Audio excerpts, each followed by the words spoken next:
3 قبریں اور ایک زندہ معاشرہ۔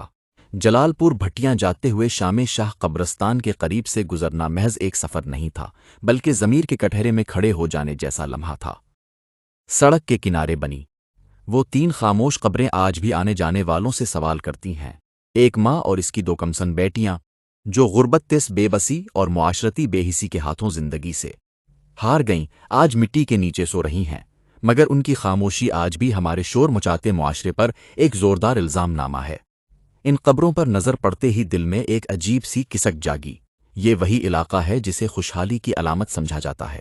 یہاں چاولوں کی ایشیا کی بڑی منڈی آباد ہے، کاروباری کامیابیوں کے قصے سنائے جاتے ہیں، گودام اناج سے بھرے رہتے ہیں، دولت کے چرچے ہوتے ہیں اور ترقی کے دعوے کیے جاتے ہیں۔ لیکن اسی خوشحالی کے بیچ عالم پورا کی ایک ماں اپنی 2 بچیوں سمیت بھوک، محرومی اور مایوسی کے اندھیروں میں دفن ہو گئی۔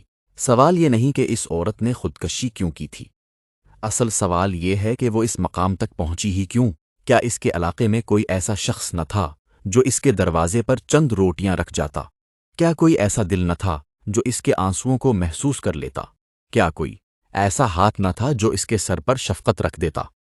افسوس کہ بعض اوقات معاشرے میں غربت انسان کو نہیں مارتی، بلکہ لوگوں کی بے حسی اسے موت کی دہلیز تک پہنچا دیتی ہے۔ حضرت عمر کا وہ مشہور قول آج بھی ہمارے ضمیر کو جھنجھوڑتا ہے کہ اگر دریائے دجلہ کے کنارے ایک کتا بھی پیاسا مر جائے تو اس کا حساب عمر سے لیا جائے گا۔ یہ صرف ایک حکمران کے احساس ذمہ داری کا اظہار نہیں، بلکہ پوری امت کے لیے ایک معیار ہے۔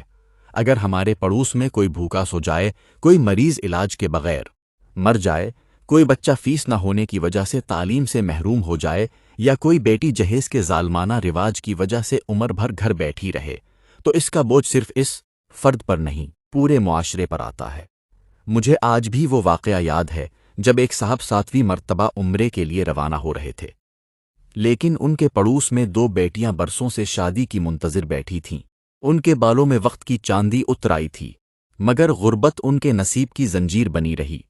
عبادت یقیناً عظیم عمل ہے، مگر اسلام صرف عبادت کا نام نہیں، بلکہ انسانیت کی خدمت کا بھی نام ہے۔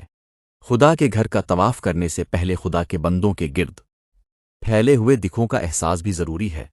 حضرت علی کرم اللہ وجہ کا قول ہے کہ جب میں اپنے دسترخوان پر 2 کھانے دیکھتا ہوں تو سوچتا ہوں کہ شاید ان میں کسی دوسرے کا حق شامل ہو، چنانچہ ایک کھانا اٹھوا دیتا ہوں۔ یہ صرف سادگی کا درس نہیں، بلکہ معاشرتی انصاف کا فلسفہ ہے۔ آج ہم اس فلسفے سے کتنے دور جا چکے ہیں؟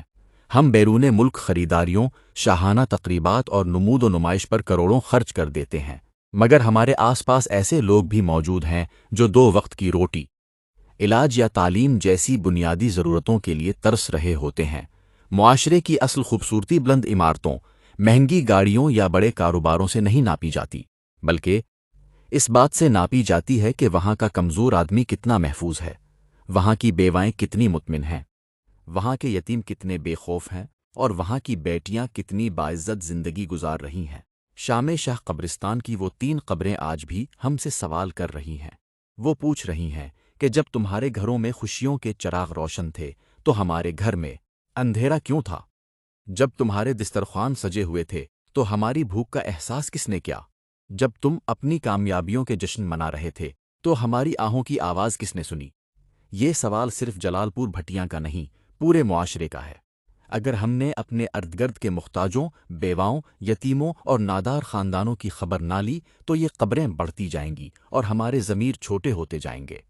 پھر ایک دن تاریخ لکھے گی کہ دولت بہت تھی، اناج بہت تھا، وسائل بہت تھے، لیکن انسانیت کم تھی۔ وقت کا تقاضا ہے کہ ہم اپنے محلوں، گلیوں اور بستیوں میں موجود ضرورت مندوں تک خود پہنچیں، ان کے دروازے کھٹکھٹائیں، ان کے دکھ بانٹیں، ان کے بچوں کی تعلیم، علاج اور روزگار کا سہارا بنے، کیونکہ جب ایک گھر میں عیش و عشرت کا راج ہو اور ساتھ والے گھر میں غربت ننگا ناچ کر رہی ہو تو پھر پکڑ صرف فرد کی نہیں، پورے معاشرے کی ہوتی ہے۔ اور شاید شام شاہ قبرستان کی وہ 3 قبریں آج بھی اسی پکڑ سے پہلے ہمیں خبردار کر رہی ہیں۔ اگر آپ حقیقت پر مبنی کہانیوں، دلچسپ حقائق، گہری تحقیق اور معیاری ڈاکومنٹریز دیکھنا پسند کرتے ہیں تو ہمارے پیج کو ضرور فالو کریں۔ ہم ہر ویڈیو میں آپ تک مستند معلومات اور منفرد موضوعات پہنچانے کی کوشش کرتے ہیں تاکہ آپ کو صرف تفریح ہی نہیں بلکہ علم بھی حاصل ہو۔ آپ کا ایک فالو، لائک اور شیئر ہمارے لیے مزید بہترین اور معیاری مواد تیار کرنے کا حوصلہ بنتا ہے۔ آپ کو یہ کہانی کیسی لگی؟ کمنٹ باکس میں اپنی رائے کا اظہار ضرور کریں۔